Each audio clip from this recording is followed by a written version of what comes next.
नमस्कार, जय श्री राम। मित्रों, आपने विषयोग का नाम तो सुना ही होगा। कहा जाता है अगर किसी व्यक्ति की कुंडली में विषयोग होता है तो वह व्यक्ति जीवन भर परेशान रहता है, उसके किसी प्रकार के काम नहीं बन पाते हैं, निर्धन रहता है, धन की कमी रहती है। ऐसा लोग कहते हैं कि विषयोग बहुत ही खराब होता है। विषयोग के बारे में कई ज्योतिषियों ने अफवाह बना रखी है कि विषयोग खराब ही होता है। विषयोग अच्छा भी होता है। विषयोग के शुभ परिणाम भी देखने को मिले हैं।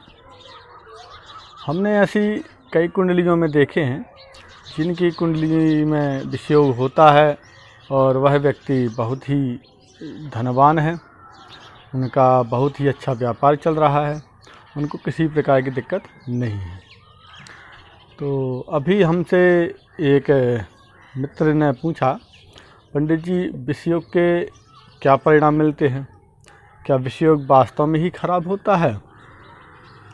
तो हमें पहले तो बहुत ही हंसी आई कि आखिर इनसे किसने कह दिया विषयोग खराब ही होता है।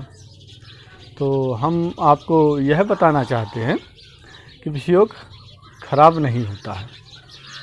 विषयोग की कई परिभाषाएं होती हैं कि विषयोग बनता कैसे है, विषयोग भंग कैसे होता है, विषयोग के शुभ परिणाम कैसे मिलते हैं।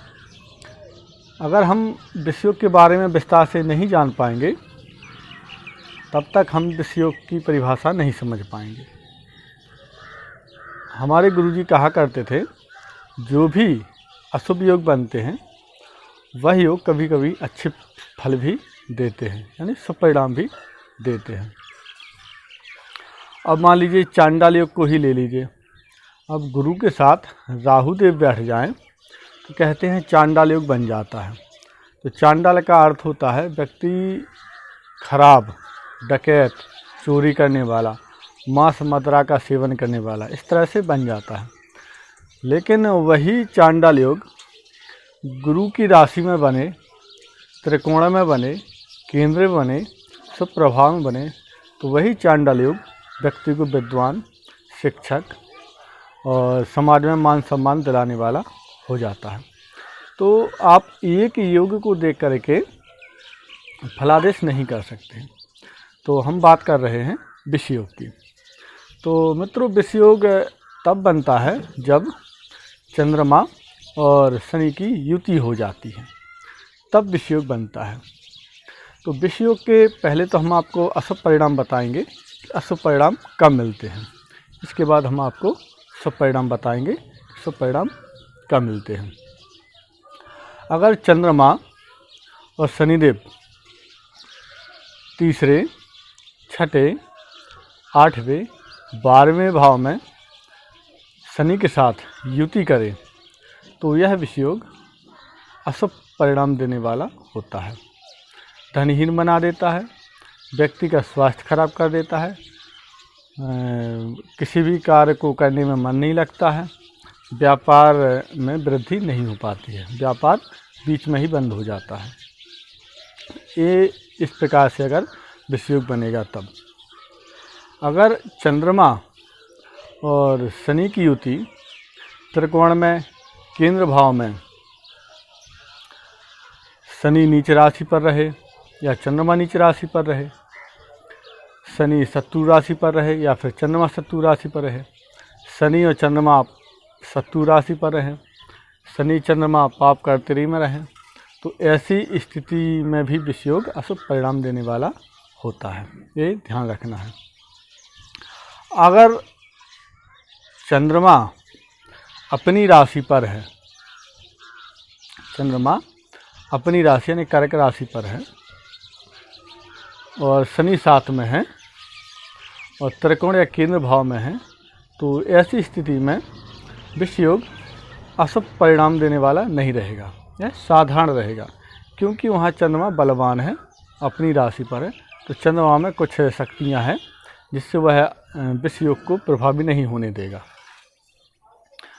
और शनि अपनी राशि यानी मकर राशि, कुंभ राशि या फिर उच्च की राशि तुला इस पर रहे और साथ में चंद्रमा रहे, तो ऐसी स्थिति में भी विषयोग प्रभावकारी नहीं रहेगा। शर्त इतनी है कि शनि केंद्र और त्रिकोण में होना चाहिए, उच्च राशि या फिर स्वराशि पर चंद्रमा साथ में रहे, तो ऐसी स्थिति में विषयोग अशुभ प्रभावकारी नहीं रहेगा, शुभ प्रभावकारी रहेगा। और विषयोग इस तरह से भी बनता है, और चंद्रमा पर शनि की दृष्टि पड़ जाए तब भी विषयोग बन जाता है। शनि केंद्र में हो यानी प्रथम भाव, चतुर्थ भाव, सप्तम भाव, दसम भाव में हो और साथ में चंद्रमा बैठे तो, और शनि अशुभ राशियों में हो या फिर शत्रु राशि में हो, नीच राशि में हो, पाप कर्तरी में हो, वह इसी स्थिति में विषयोग बन रहा हो तो यह विषयोग ज़्यादा खतरनाक हो जाता है।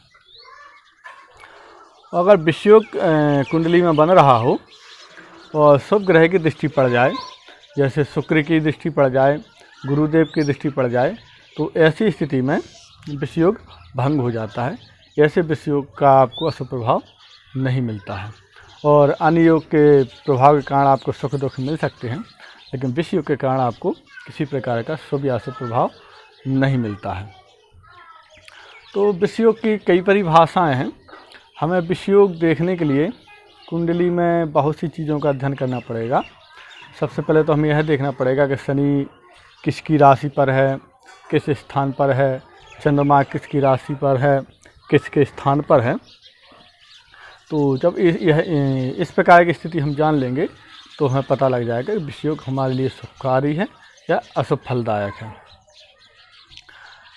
एक हमारे मित्र हमसे कह रहे थे, अगर शनि उच्च राशि पर भाग्य भाव में बैठे हों यानी तुला राशि पर भाग्य भाव में बैठे हों और साथ में चंद्रमा भी विराजमान हो जाए, तो ऐसा व्यक्ति बहुत ही क्या कहते हैं भाग्यवान होता है, धर्मात्मा होता है।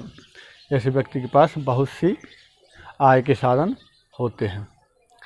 तो ये भी एक लॉजिक है कि भाग्य भाव में शनि तुला राशि पर उच्च का होता है और चंद्रमा साथ में है, तो त्रिक भाव है, तो त्रिक भाव में हर ग्रह शुभ फलदायक ही होता है। शनि अपनी महादशा अंतर्दशा में अच्छे फल ही देगा, अशुभ फल नहीं देगा।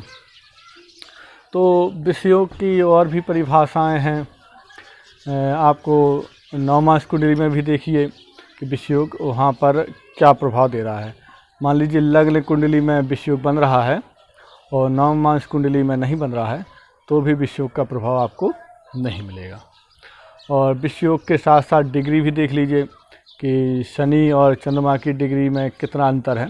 अगर 10 या 8 डिग्री का अंतर है तो विषयोग का प्रभाव आपको मिलेगा, और अगर डिग्री दोनों में ज़्यादा है तो फिर विषयोग का आपको अशुभ प्रभाव नहीं मिलेगा। यह भी आपको देखना पड़ेगा। तो अभी हम अपने गृहनगर में हैं और यहाँ देखिए नज़ारा आप देख ही रहे होंगे हमारे गांव का। तो हम छत पर टहल रहे थे, तो हमने सोचा आज टहलते टहलते ही विषयोग के बारे में चर्चा कर ली जाए। आप हमारे घर के पीछे पहाड़ देख रहे होंगे, घर के पीछे पहाड़ भी है। बहुत सुंदर हमारा गांव है। हमारे गांव का नाम केलगमा है, ज़िला ललितपुर के अंतर्गत आता है, जो उत्तर प्रदेश में पड़ता है। तो मित्रों, अगर आप विषयोग के बारे में जानकारी चाहते हैं और विस्तार से जानकारी चाहते हैं, तो जो स्क्रीन पर नंबर दिखाई दे रहा है, आप इस नंबर पर संपर्क करके विषयोग के बारे में और जानकारी ले सकते हैं। अभी तो हम मात्र आपको इसलिए बताया है विषयोग के बारे में कि बहुत से लोग विषयोग की परिभाषाएं नहीं समझ पाते हैं। तो हमारे कहने का मतलब है कि विषयोग को देखकर आप घबराएं नहीं, विषयोग को देख कर के आप चिंतित ना हो। हर एक योग का या दोष का परिहार होता है।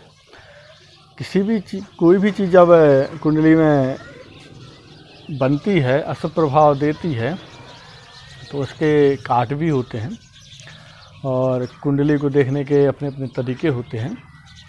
तो जैसा कि हमने आपको बताया कि विषयोग शुभ फलदायक भी होता है और शुभ फलदायक भी होता है, विषयोग भंग भी होता है। तो आप भी अपनी कुंडली में देखिए, अगर आप कुंडली में विषयोग है तो आप देखिए कि विषयोग कहाँ बन रहा है। अगर आप नहीं देखना जानते हैं कुंडली, तो जो स्क्रीन पर नंबर दिखाई दे रहा है, आप इस नंबर पर संपर्क करके अपनी कुंडली का विश्लेषण करवा सकते हैं। तो मित्रों, मिलते हैं अगली वीडियो में, तब तक के लिए